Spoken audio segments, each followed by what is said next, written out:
Morate da vidite koliko je ovo pecivo sočno i mekano. Sad ću da vam pokažem. Toliko je mekano da ne mogu da ga izvadim iz pleha. Pogledajte. Pogledajte tu lepotu.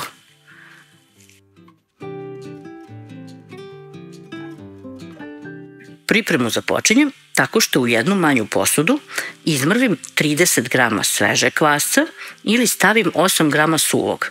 Dodam 1 kašiku brašna, 1 kašiku šećera i sve zalijem sa 200 ml toplog mleka. Dobro promešam i ostavim da odstoji nekih 10 minuta kako bi mi se kvasac aktivirao. Kada se kvasac aktivira, pogledajte kako on izgleda, ne mora baš ovoliko, može malo manje. U posudu za mešanje stavljam 800 grama mekog brašna i dodam 1 kašiku soli i sad sve to promešam malo.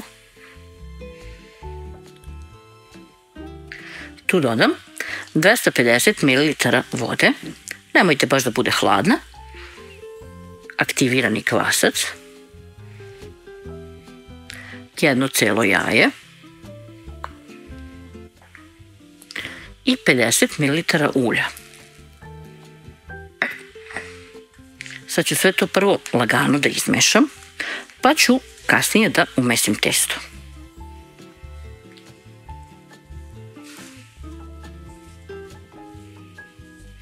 Možete sve ovo od početka da radite rukom ukoliko vam je tako jednostavnije.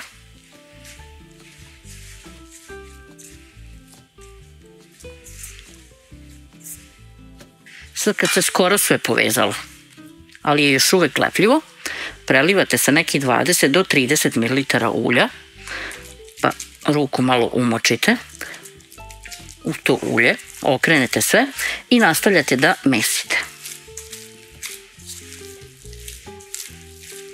Veoma brzo će se sve fino povezati. Sad kad testo opet počne da vam se lepi za ruke, ne mesite više, okrenete, malo poravnate, prekrijete krpom i ostavite da odstoji 60 minuta. Pre nego što nastavim rad sa testom, napravit ću nadev. 500 grama bilo kojeg svežeg sira.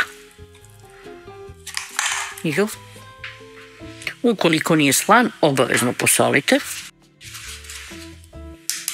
I tome dodajem 2 cijela jaja. Ovo su krupnija, tako da dodajem 2, ukoliko su sitnija, slobodno 3. I sad izmešam sve zajedno.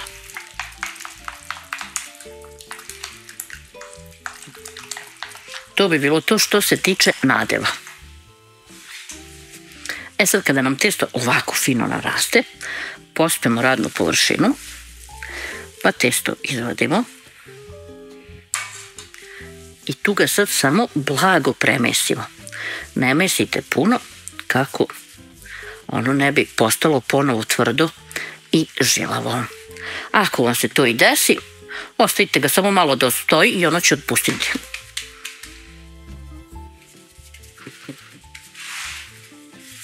Odmah testo razvlačim u pravugaonik.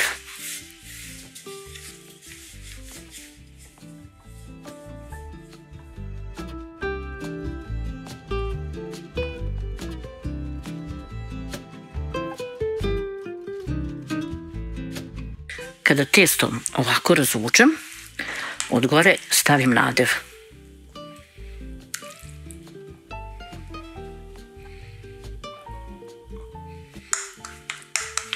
Nadeva stavljam svuda pomalo, ali ne stavljam na ovaj gornji red, jer mi je tu potrebno da mi se testo kasnije zalepi.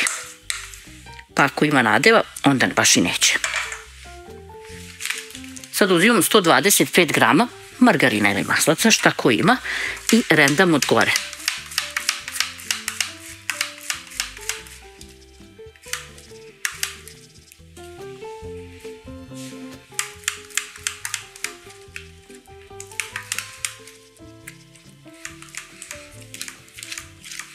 Preporučujem da stavljate hladan margarin ili maslac. Ja sam ga držala nešto na sobnoj temperaturi, pa sad malo teže se renda. Ništa strašno, samo je taj proces malo duži. Kada to završim, uvijam sve zajedno u rolat. Nadev od sira će nam ostati, a ovaj maslac u toku pečenja će da se otopi, pa će dodatno omekšati ovo testo.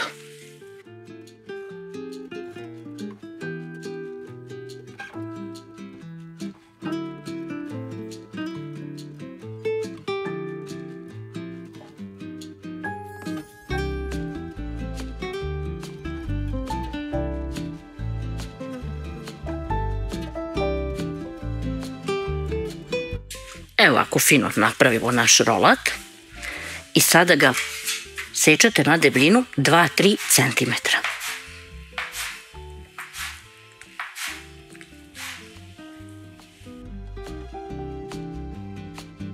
Za nastavak dalje uzmemo veliki pleh od rerne, ali nam je ovaj put potreban dublji i dobro ga podmažemo uljem.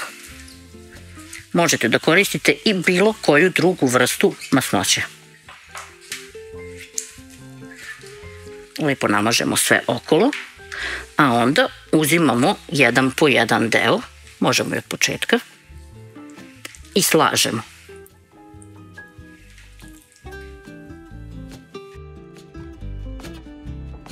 Ovdje ima dosta fila, pa sad to što smo se malo umazali nije ništa strašno.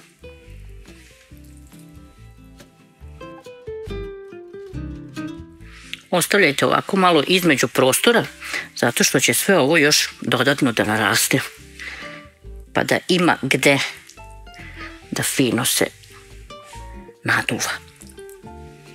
Kada ih sve poslažem u pleh, ostavljam ih da narastu 30 minuta. Dok čekam da pecivo naraste, pravim preliv. Nemojte oprati ovu posudu u kojoj je bio nadev, sačuvajte je, da ne biste prljali više sudova. I sada stavljam 2 cijela jaja. Malo ću da ih izmešam. Dodajem 1/3 kašičice soli. 1 do 2 prstohvata. I sad ću tu da sipam 200 ml jogurta.